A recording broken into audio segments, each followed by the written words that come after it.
大家好，我是夏妈。福鼎肉片的做法来了。其实我真的做过很多次了，每一次看那个肉泥的状态就知道能不能够 Q 弹成功。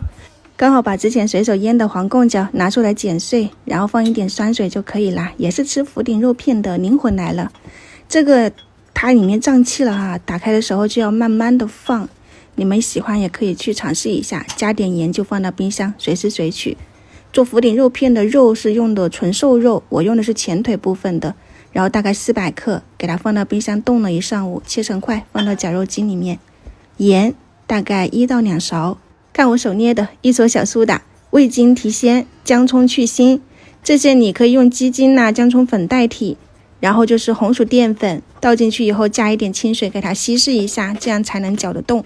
然后开始按快速点按，就是一边点休息一下再按，不用刻意去记比例，淀粉你用到肉的1半就可以了。然后水就和淀粉一样的用量。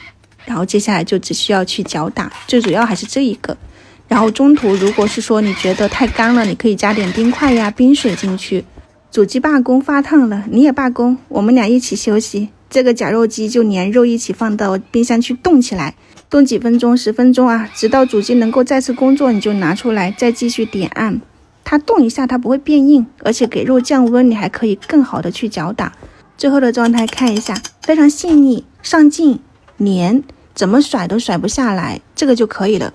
或者你还可以继续打，或者是加多一点水，它打的那个泥状那看你自己喜欢。我比较喜欢这种干一点的，因为吃不完的可以放到这种小盒子里面去给它冻起来，然后再吃的话，你从冰箱拿出来以后放到冷藏里面慢慢的解冻，早上可以当早餐。现吃的你就刮到工具上面，锅铲像我现在用的是肠粉的那个盘子，底部多刮一点，一勺一勺刮下去就是福鼎肉片。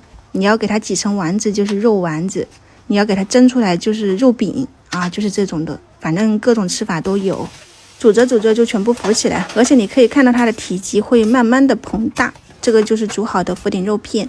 汤底的话呢，就是一些葱香菜、紫菜、虾皮、生抽、醋，然后放一点盐，然后一点味精、鸡精、胡椒粉这一些，你还可以加一点这个黄贡胶泡椒水。这就是我做的福鼎肉片，可以说和外面买的一模一样，真的非常的 Q 弹、紧实、弹牙。然后淀粉你要用红薯淀粉或者是木薯淀粉，只有这2个淀粉可以考虑，其他的不行。